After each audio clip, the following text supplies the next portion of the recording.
Chers téléspectateurs, c'est le moment de suivre le journal présenté en langue française. Mais voici d'abord le sommaire. Le directeur du journal en ligne NetPresse déplore les agissements de certaines autorités qui veulent faire taire les journalistes. Ces derniers jours, Jean-Claude Kavumbagou réagit à l'interdiction faite ce mardi aux journalistes des radios-télévisions Isanganiro, Radio Bonesha, de couvrir l'audience portant publique du procès de Kenny Claude Ndouimana. Les partis APDR et UPRONA apprécient la récente mise en place des commissions provinciales indépendantes CEPI et appellent les membres de ces commissions, que ce soit au niveau national ou au niveau communal, d'œuvrer en toute indépendance. Restez avec nous pour plus de détails.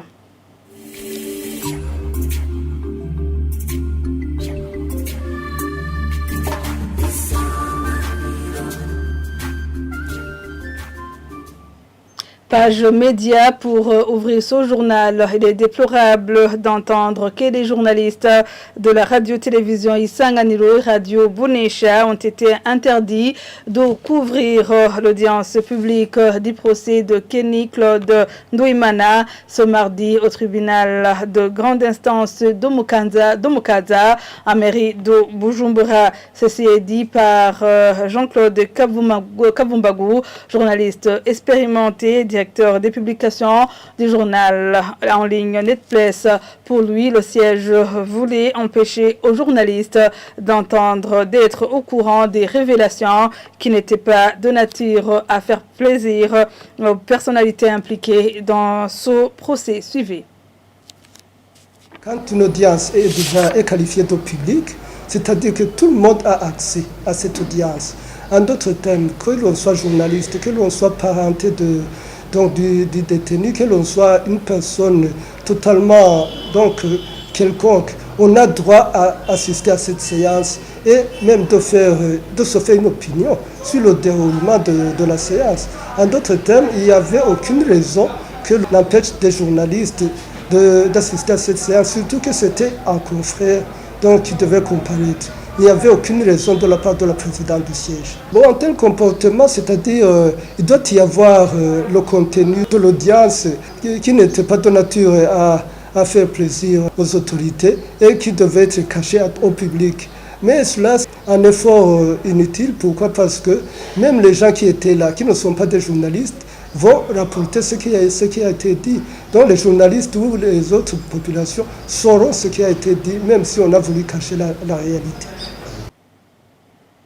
Jean-Claude Kavumbagou dit aussi être choqué par le fait que les journalistes soient malmenés jusqu'à être emprisonnés par certaines autorités administratives et policières. Ces derniers jours, son confrère y voit une intention de faire taire les journalistes tout en rappelant à ces derniers de ne pas céder à ces intimidations. Suivez-le encore une fois.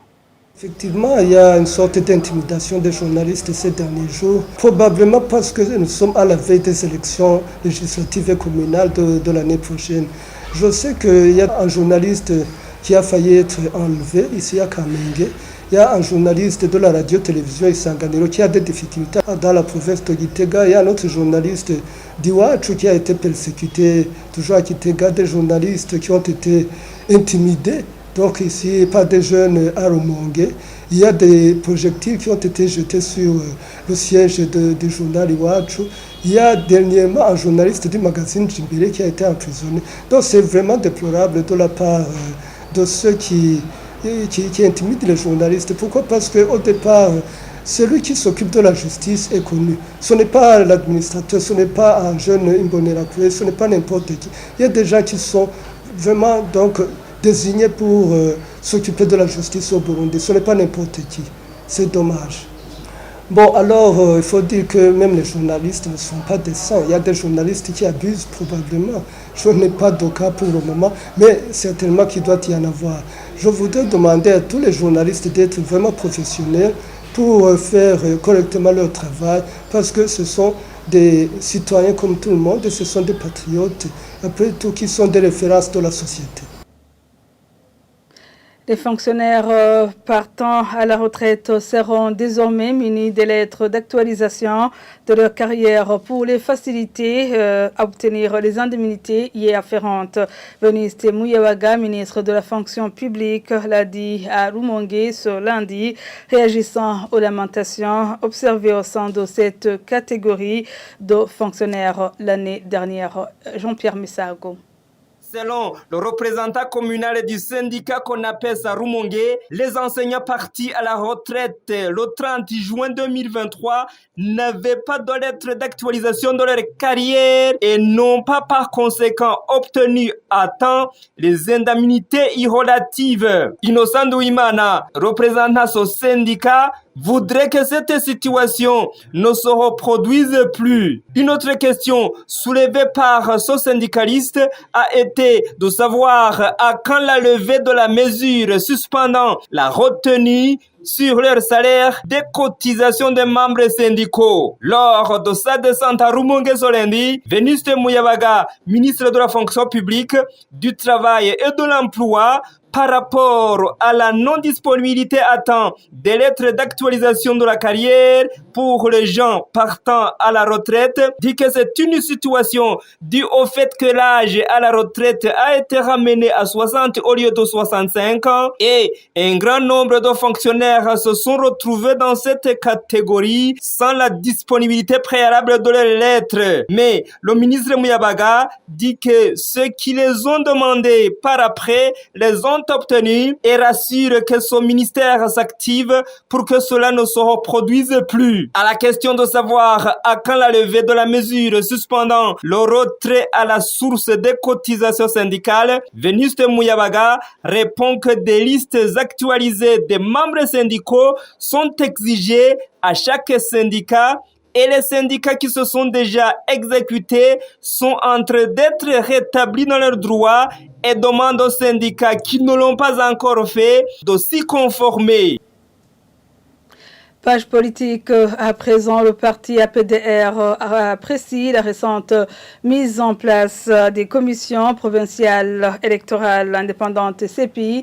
Les membres de ces démembrements provincial de la CENI étant au nombre de 52, ce parti dit avoir une seule représentation. Il estime que tous les partis agréés, les confessions religieuses et organisations de la société civile ne peuvent pas tous être représentés.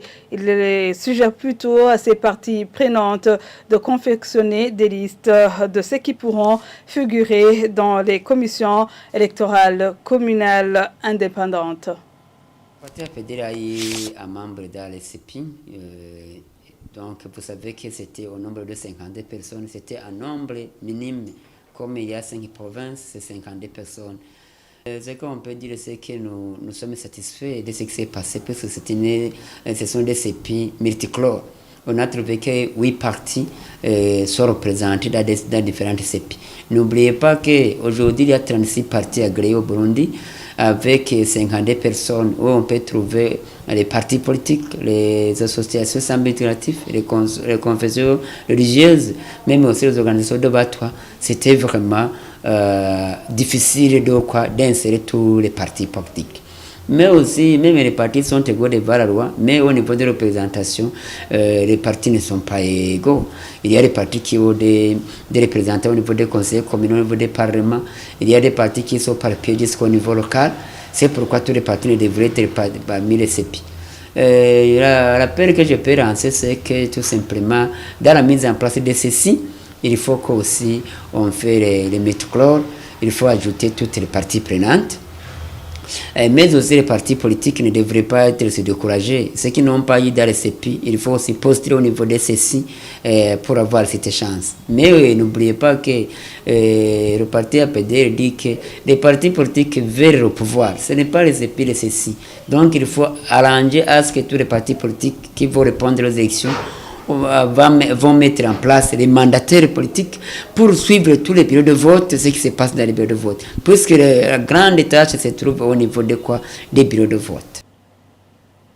Et le parti UPRONA, qui a eu 5 membres dans les CEPI de 5 provinces du pays, est satisfait de la composition des démembrements de ces commissions électorales provinciales indépendantes.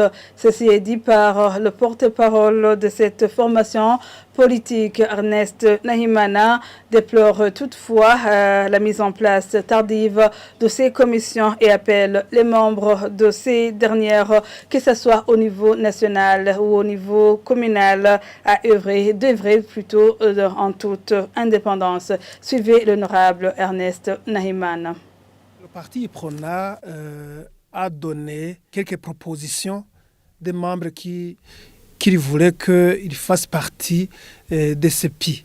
Toutefois, on n'a pas eu le nombre qu'on souhaitait avoir, bien que on a été intégré dans les CEPI dans toutes les 5 provinces qui vont former notre pays. Et bien qu'on n'a pas été très satisfait, on demanderait que dans la mise en place de ceci, il y ait une amélioration, qu'on revoie à la hausse du nombre de membres de notre parti qui feront partie de ceci. Il y a des partis, disait-il, qui n'ont pas été intégrés dans les CEPI.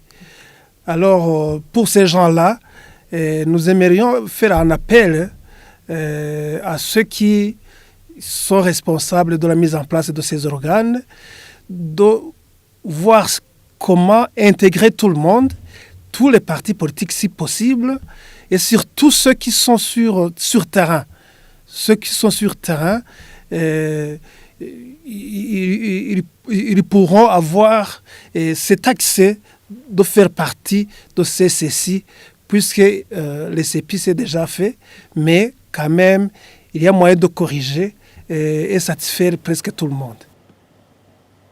Et c'est par cette page politique que nous mettons un point final à ce journal.